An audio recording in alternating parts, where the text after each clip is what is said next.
All right, I'm going to show you how I actually make one of these t-shirt pictures that I've been posting for every song. I'm going to show you how I transform my living room wall into the backdrop for these photos, and then I'll show you how I edit them later. The light in this room is like this yellow, nasty, yeah. So we got these white lights so I don't look too warm and weird and red. So yeah, it's super simple. I just have these lights right here pointing to this blank wall, and then take a bunch of self-timer photos. A little trick is put on some music that makes you feel confident so you're not sitting there kind of awkwardly staring at a camera if you want to get more into it. So actually I lost the clips to all of my tripods, so handy dandy GorillaPod, it'll do. For the lighting, you want to get it as close as you can without in frame. And then, I don't know if you can tell that I zoom in so you can't see that wall that's over there and you can't see that wall from the kitchen. So it's just plain background. And then I'll stand in front of it, take a couple shots to make sure that they're in focus, and then do the self-timer. All right, so basically I'm just gonna import them into Lightroom, go to develop, and run through a bunch of presets that I got from Peter McKinnon. He's a professional photographer, one of my favorites.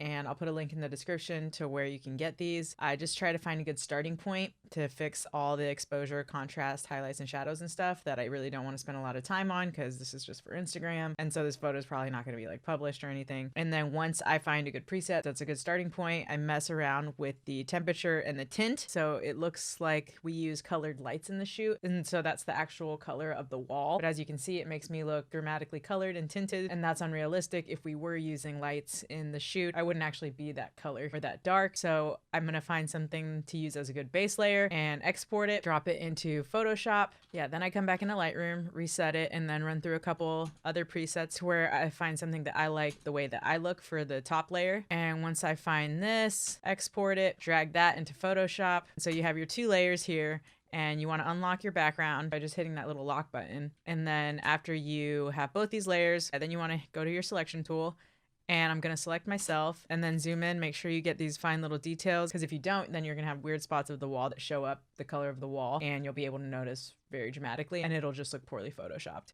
Once you do that, you're going to just hit copy, paste, once it's all selected correctly, and then it's going to paste this layer on top, and you're going to hide your middle layer. I don't delete it just in case the selection was really poor and I have to go do it again. You're going to go to your background eraser tool, and right here you can see that the wall is still showing up in my glasses. So you're just going to select that color holding Alt or Option, and then mess with the tolerance and stuff here and all the settings in the background eraser tool, because it can be pretty dramatic and look really bad if it's not done right. This is just for Instagram. It's not for an ad or a magazine or anything, so I'm not being too crazy about how picky it is, because I'm still going to do some more editing in Lightroom, and it'll kind of cover up all those little mistakes. This picture isn't getting published or printed or anything, so I'm not too worried about the extreme details. If you're doing something that is going to be posted like on a magazine or something, I would definitely take a lot more caution into making sure that the settings on the background eraser tool are done right. Otherwise, it's going to be more noticeable. Once I have all that erased and I have that photo where I like it, I'm going to mess with the opacity to see where it's like a nice blend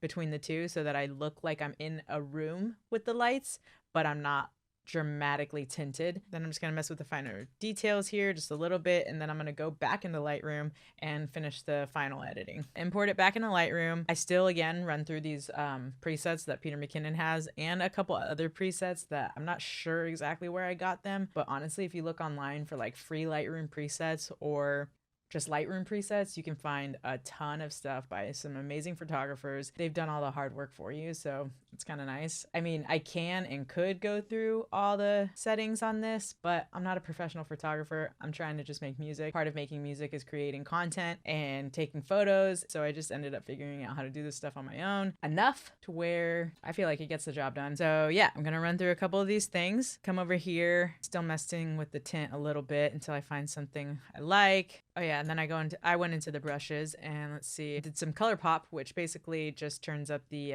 vibrance and the saturation a bit. I use the color pop on the titles of things, so it just adds a little bit of vibrance, and to where whatever you're trying to get the focus or attention on, it stands out a little bit more. Cropped it so you can't see the walls anymore, and then I actually took another brush and lightened myself just a little bit, and then occasionally I finish on, this is one of my favorite presets called Avocado Heights. I think right here it even says freelightroompreset.com, so that's where I got that from. I like this one a lot because it adds this like red vintage filter on the top, and you can see right here kind of how they did that. But see, here's the before and after of just that filter alone. And I really like the way the pink turned out. So yeah, that's basically the whole process. I just take a couple of pictures and edit them in Lightroom and Photoshop. Super simple. If you don't want the presets, you can mess around with the settings until you find something you like. If you want to change the color of the wall, pretty much all you got to do is mess with the tint and temperature, do what I did with the layering in Photoshop until you find something you like and maybe goes with your brand or your image. But yeah, if you guys like this, I'm trying to grow this thing from scratch. I have a lot more videos coming out, music videos, behind the lyrics, more tutorials of how I make my artwork and how I produce the music. Igami is going to do a music breakdown on a couple of other tracks that we've been working on together. I'll put a link in the description to his channel. It's Igami Music. I highly recommend checking it out. He's a great producer. And yeah, I hope you guys like this and hopefully I'll see you in the next one.